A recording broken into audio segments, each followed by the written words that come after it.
Picture this.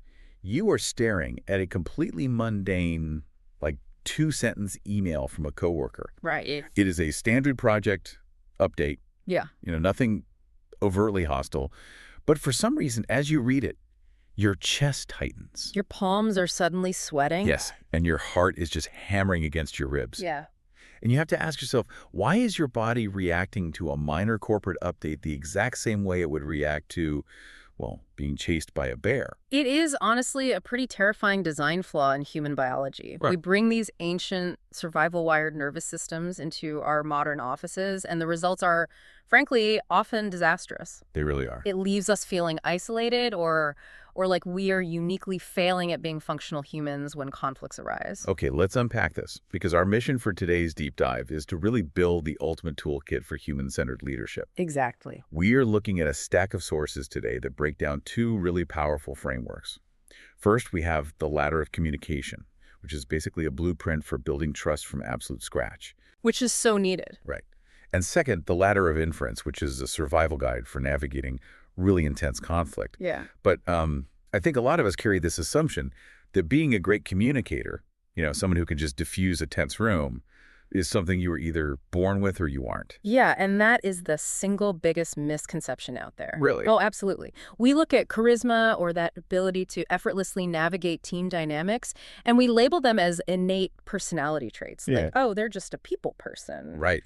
But the research we're exploring today shows unequivocally that these are highly mechanical skills. They are processes. So it's learnable. Totally. When you break them down, you realize that building trust and de-escalating conflict, they operate on a distinct set of psychological and biological rules. Master the mechanics, and you master the interaction. That is so empowering for aspiring leaders listening to this. Mm-hmm. So let's start with the trust building side, right? The ladder technique. Yes, let's do it. The sources describe this as a sequential four-step method for initiating and deepening conversations.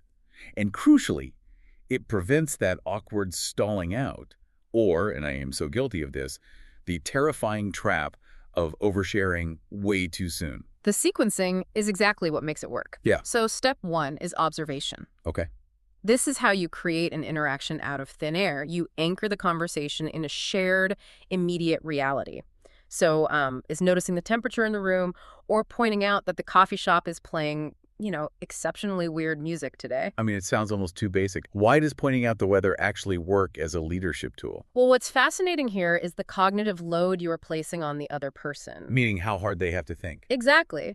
When you make a simple observation, the cognitive demand is practically zero. You aren't asking them to evaluate their career goals or, explain their core identity. Right. You are simply establishing a tiny, safe patch of common ground.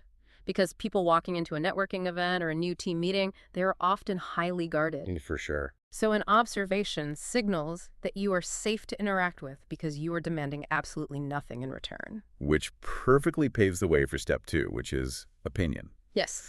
This is where you introduce just a little bit of your own personality. So you pointed out the weird coffee shop music, and now you say, I'm usually not a fan of jazz, but this playlist kind of slaps. Right. Or a highly polarizing one, you could say, I truly believe pineapple belongs on pizza, and I won't apologize for it. I love that example. Because if we connect this to the bigger picture of human behavior, an opinion functions entirely differently than a statement of fact. How so? Well, a factual observation is kind of a dead end. But an opinion actively invites a reaction. It opens the door for agreement, or even better, low-stakes, playful disagreement. Ah, so it turns a monologue into a dialogue. Exactly. It transforms the dynamic completely. And furthermore, sharing an opinion requires a microscopic amount of vulnerability. You're actually taking a stance. Even if it's just about pizza. Even about pizza. Psychological studies consistently show that people who share honest preferences, even about trivial things, are perceived as significantly more trustworthy. Okay, so we have the baseline of observation, and then the personality of opinion. Step 3 is experience. Right. This is the shift from sharing your thoughts to sharing your story. So it's moving from the dip at this party is great to I tried to make a 7-layer dip for the Super Bowl once and accidentally set my oven on fire. Which is a great story, by the way. But experiences act as the connective tissue in human relationships. Yeah. When you share a story, you are revealing how you navigate the world.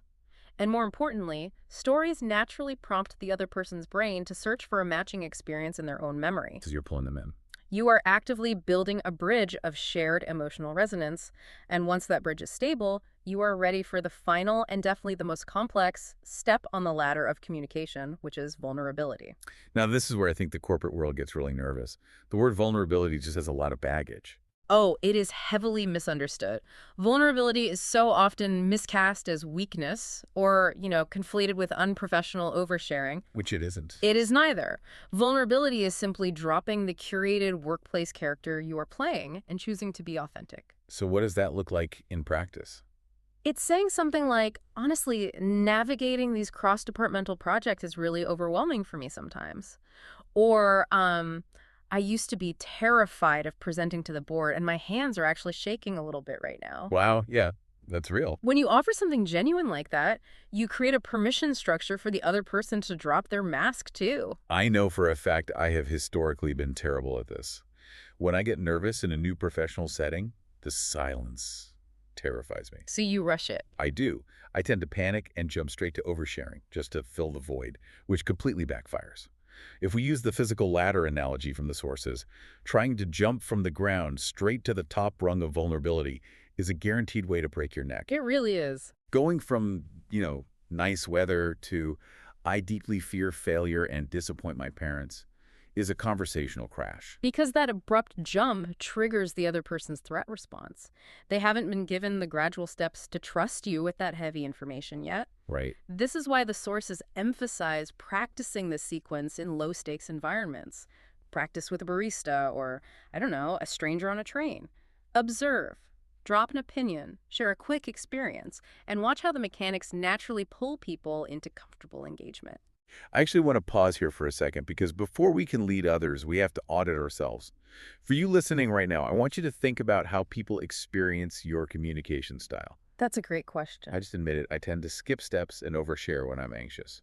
Take a brief moment to consider. Do you get stuck safely on the bottom run of surface-level observations? Or do you leap too fast and make people uncomfortable? Just really reflect on that. It's so important to have that self-awareness. It really is. Yeah. So we've just explored how to build this delicate bridge of trust using the ladder of communication. But the terrifying reality of the workplace is that it only takes one poorly worded Slack message or one tense meeting to burn that bridge to the ground. In an instant. Why are our brains seemingly wired to destroy the trust we just work so hard to build? Well, to understand why communication breaks down so violently, we have to look beneath the psychology and examine the raw biology. Okay, let's get into it. When a conversation becomes hard-like, when we face differing perspectives or a perceived loss of status, we often experience an amygdala hijack. Let's break down the mechanics of that. Think of your brain as having two key players, right? A security guard and a CEO. The amygdala is the security guard, obsessively watching the security cameras for any sign of danger. Yes, and in a modern office, the amygdala doesn't distinguish between a physical predator and a social threat. So a colleague using a dismissive tone, a sudden calendar invite from leadership titled Quick Chat, or a project delay, your eyes and ears send that raw data directly to the amygdala. And what does it do? Well, the amygdala's only job is survival. It evaluates the data, decides it is a mortal threat, and slams the panic button, sending a frantic distress signal to the hypothalamus. So it's basically like a faulty smoke detector. The amygdala senses a slightly burnt piece of toast, which is just a passive-aggressive email, but it triggers the building's entire sprinkler system anyway, completely flooding your nervous system with adrenaline and cortisol. That is the perfect way to visualize it. The hypothalamus reacts by bracing your body for a physical fight to the death. Over an email. Over an email. But here is where it gets really interesting. The true danger for leadership happens next. While your body is flooded with stress hormones, the brain has to conserve energy for survival. So it begins powering down non-essential systems. That's a terrifying thought. What gets powered down? Your frontal cortex, the CEO of your brain. Oh. Yes. The Center for Logic, Rational Thought, Empathy, and Complex Decision-Making literally goes offline. The brain decides, we don't have time to empathize with the bear eating us, we just need to run. Wow. This is why, in the middle of a heated argument, you physically cannot access your best vocabulary or your conflict resolution skills. Even your memory encoding becomes distorted. Is that why two people can remember a fight differently? Exactly. Two people can walk out of the exact same tense meeting with entirely different memories of what was said because their brains were prioritizing survival over accurate recording. That reframes everything. A spreadsheet dispute literally triggers the same survival mechanics as a predator attack. So while our body is hijacked and bracing for a physical fight, what is our mind doing? This brings us to the second vital framework, which is the ladder of inference. Okay. While the amygdala has hijacked your body, your cognitive mind is sprinting up an invisible ladder of assumptions. This framework explains how we go from observing a neutral piece of data to taking a destructive action in a matter of milliseconds. The sources outline the rungs of this cognitive ladder using a classic classroom scenario. And I want to slow down and really trace the path here so everyone can visualize it. The bottom rung is just raw information. Right. Imagine a teacher at the front of a classroom. The raw data is everything. The hum of the AC, the time of day, the 30 students sitting at desks. The next rung up is noticing. We can't process everything, so the brain filters. The teacher specifically notices one student in the back row looking down at their lap. And this is where the danger begins, because the next rung is meaning. Okay. We never just observe, we instantly interpret, and we do this using our own historical baggage, our insecurities, and our cultural background. So you fill in the blanks. Precisely. The teacher's brain applies confirmation bias. If the teacher is feeling insecure about the lesson, they add the meaning, that student is looking at their phone because my lecture is boring. Which instantly hardens into the next rung, right? Belief. The interpretation becomes a verified fact in the teacher's mind. This student does not respect me, and they do not value their education. Leading directly to the final rung, which is action. Operating on a belief built entirely on assumptions, the teacher stops the class, snaps at the student, and publicly reprimands them. But the reality could have been totally different. Entirely different. The reality could have been that the student was looking down at a notebook or quietly dealing with a family emergency on their phone. The teacher ran up the ladder of inference, completely bypassed logic, and reacted to a story they invented. Let's scale this up to a much more complex, high-stakes workplace scenario. The sources detail a really fascinating case study involving a public programming department. Yes, this is a great example. To set the stage, a department head sent a company-wide email calling out the public programming team. The email stated that an upcoming event series they had planned historically excluded a specific group's perspective.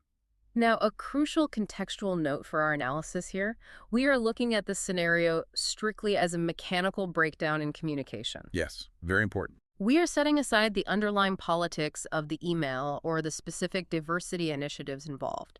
Our focus is entirely on the mechanics of how that message was delivered, how it was filtered by the recipients, and how the conflict escalated.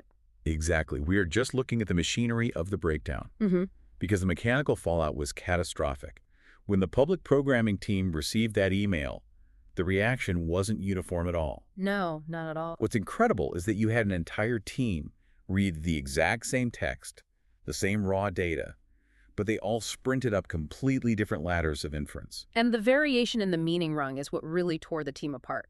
One employee read the email, filtered it through their own deep desire to do good work, and felt intense, paralyzing shame.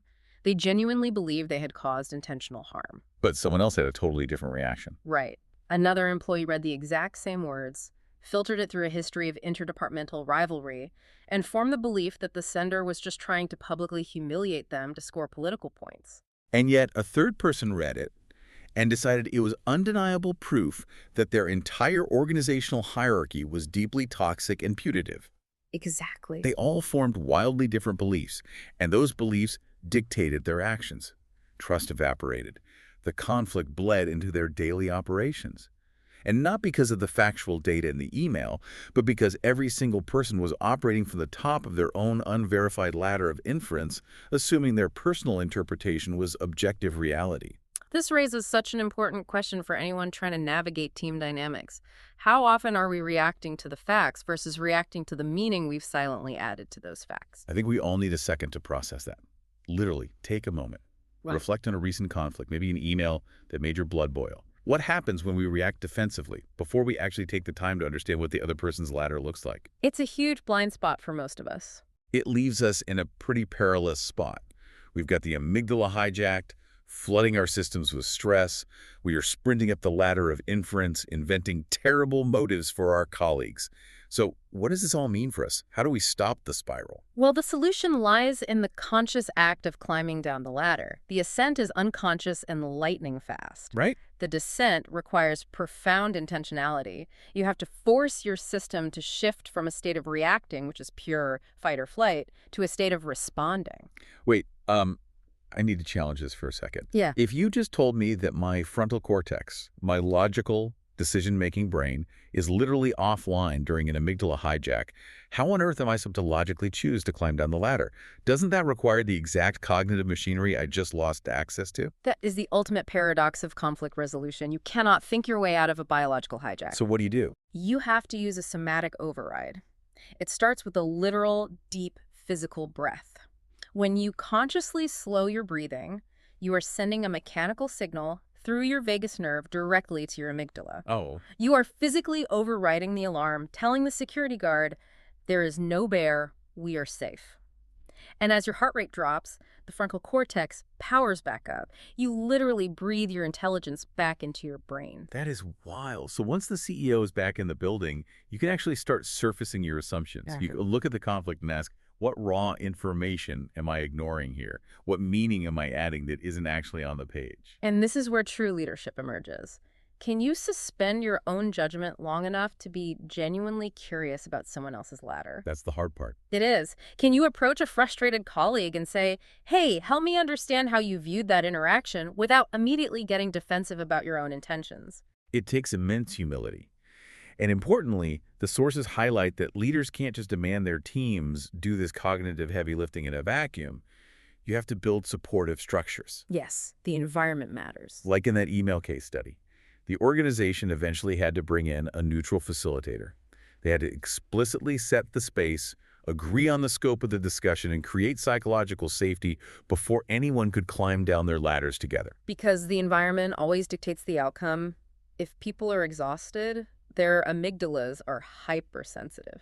Which actually brings up a structural detail from the sources I found brilliant. There was a team that recognized their back-to-back Zoom meetings were keeping everyone in a perpetual state of biological high alert. Oh, I remember this. Yeah, so they instituted a mandatory 15-minute buffer at the start of certain meetings. It wasn't just for casual chat. It was biological necessity.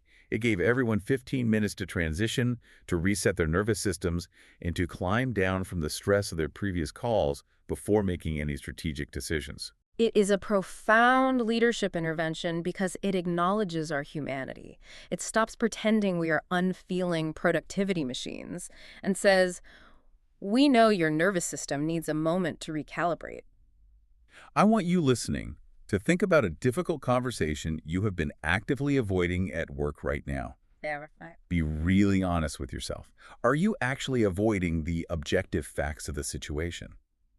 Or are you avoiding the meaning your brain has attached to those facts? Are you avoiding the conflict or just the terrifying story you're telling yourself about what that conflict means? That is a powerful reframe. Take a second with that. You know, there's a beautiful analogy in the source material that perfectly captures the value of this entire process. It suggests that using the ladder of inference is a lot like composting. Composting, like taking food scraps and yard waste and turning it into soil. Exactly. When human communication breaks down, it is inherently messy. It stinks, it's uncomfortable, and our first instinct is to throw it away or hide it. But if you use the ladder of inference to process that conflict, if you take the time to breathe, to climb down, to sit with the discomfort of unpacking each other's assumptions, you are taking those hard, messy things and actively working them into the soil of your organization. I love that. Doing that hard work of debriefing is what builds resilience. That processed conflict actually becomes the nutrient-dense foundation where deeper trust, psychological safety, and better systems grow. That entirely shifts how we should view a team disagreement. A conflict isn't a failure of leadership. It is fertilizer for a stronger culture, provided you process it correctly. Precisely. So to really recap our dual approach today, use the ladder of communication, observation, opinion, experience, vulnerability to intentionally construct trust, step by step. Yes. And when that trust is inevitably tested, use the ladder of inference. Catch the biological panic, use your breath to override the amygdala, and patiently unpack the conflict by climbing down from your assumptions. If we pull all of this together, The sources reference a profound thought from author Adrienne Marie Brown, who says, "Small is all, because small is a reflection of the large." The massive, sweeping organizational shifts and team culture overhauls aren't born in sterile boardrooms. Where do they come from? They are nothing more than a macro reflection of our smallest one-on-one daily interactions. Small is all. Yeah. I mean, which means mastering your very next 5-minute conversation has the power to shift your entire trajectory as a leader. It really does. But before we go, I want to leave you with one final thought to ponder. We've spent this entire time talking about how to manage your own biology and climb down your own ladder. But what about the people around you? Right. What if that one colleague who frustrates you the most, the one you've labeled as a bad communicator or a toxic presence, what if they aren't actually malicious? What if they just have a highly sensitive, overworked threat detection system and they have been trapped at the terrifying tops of their own ladder for years? Wow. How did that change the way you see them and how you choose to lead them tomorrow? It changes everything. Empathy basically becomes a mechanical requirement for progress. It absolutely does. Yeah. So the next time you feel your chest tighten at a mundane email, just remember, you aren't broken. Your brain is just trying to keep you alive. Take a breath, find a shared observation, and just take it one rung at a time. Thanks for joining us on this deep dive. We'll catch you next time.